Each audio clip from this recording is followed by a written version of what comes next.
The serial killers are people who find interesting to hurt people, and it is considered how these serial killers are interested in blood or human and even animals to kill. But there's something in common, that their childhood has been very tough.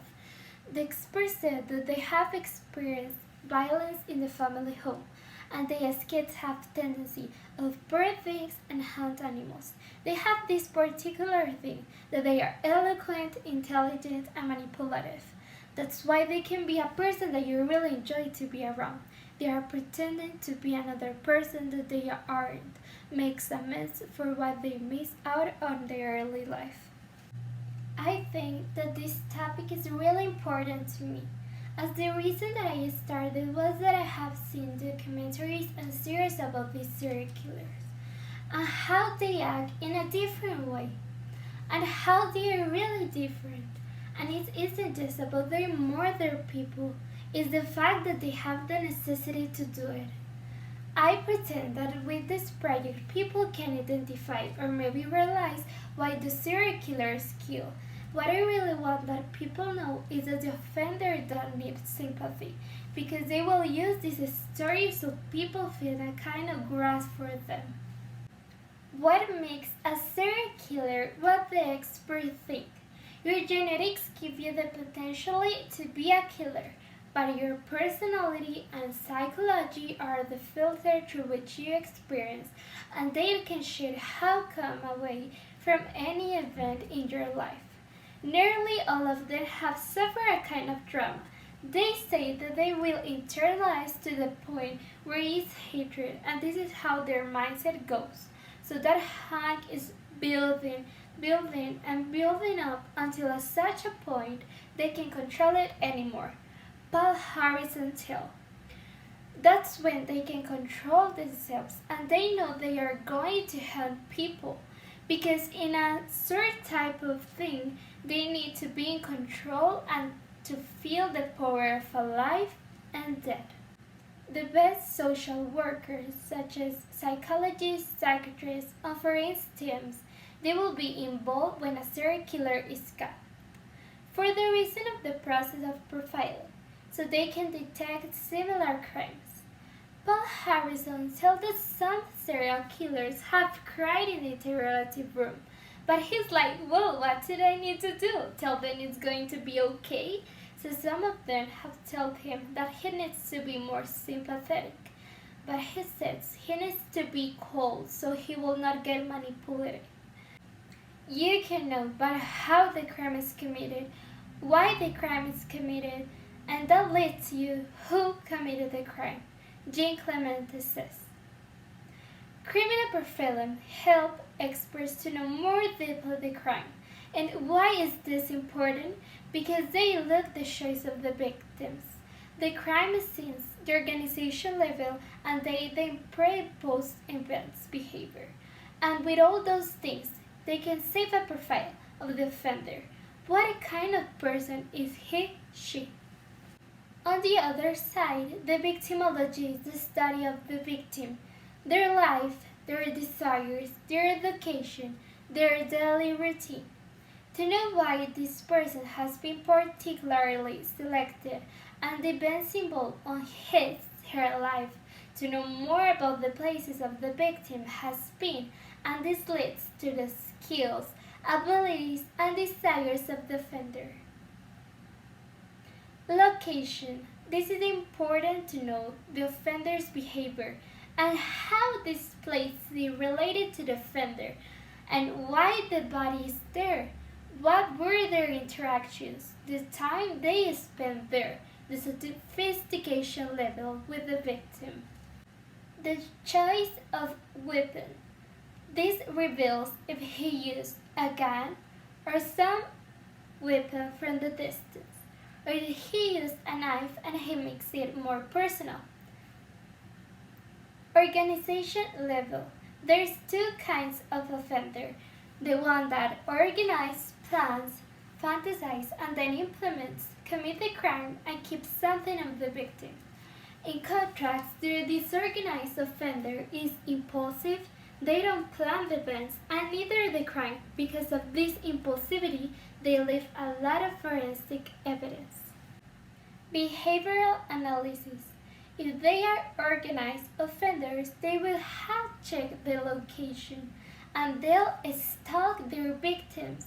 By seeing this, the experts have seen that if they have committed a murder, some close people can tell that their behavior have changed.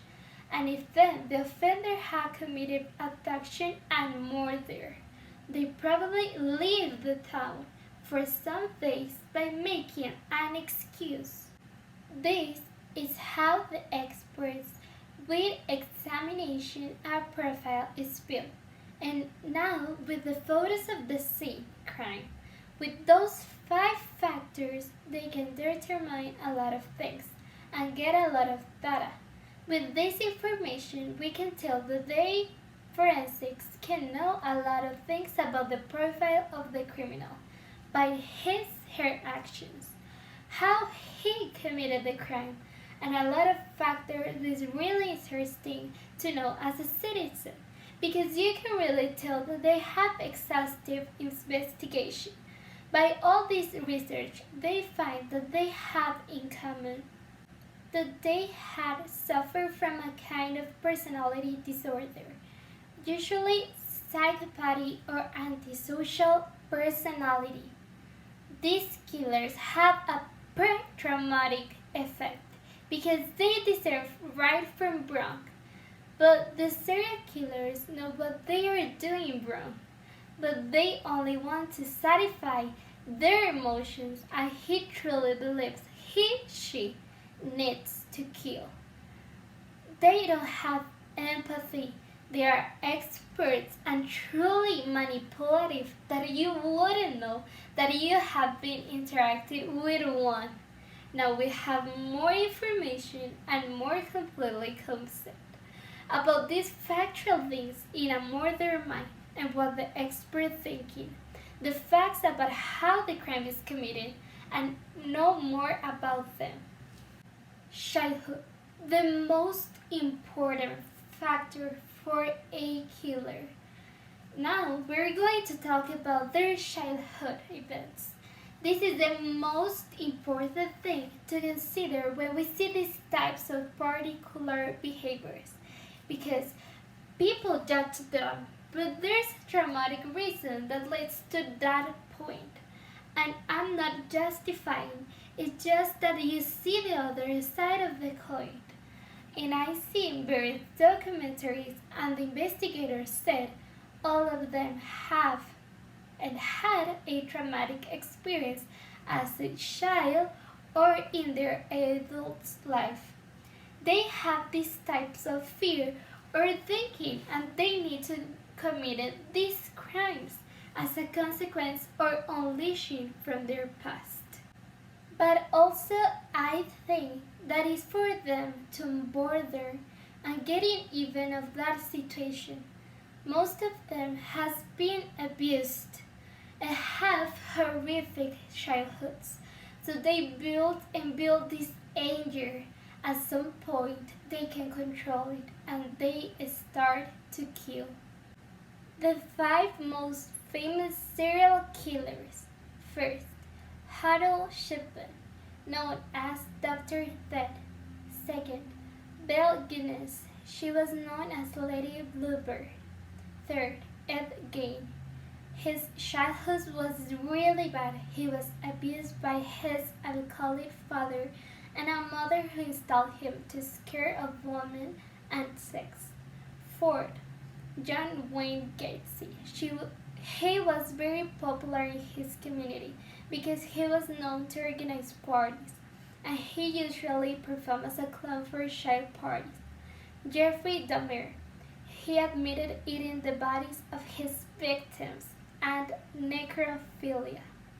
Each serial killer has different characteristics, patterns, and methods, which has caused that several of them have become famous, either for the high number of crimes or the signature of mark that they put into their victims that make them unique as a result Movies or series have been inspired in real facts by describing their methods, the scene, their childhood, and these have led to imitators.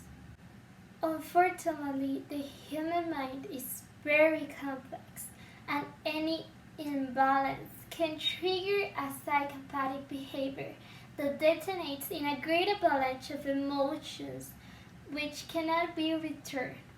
That is why the mind of a murderer is so difficult to understand, even when they have been made many studies. But even though these haven't been able to determine whether he is born or converted. But what do you think? Is born or converted?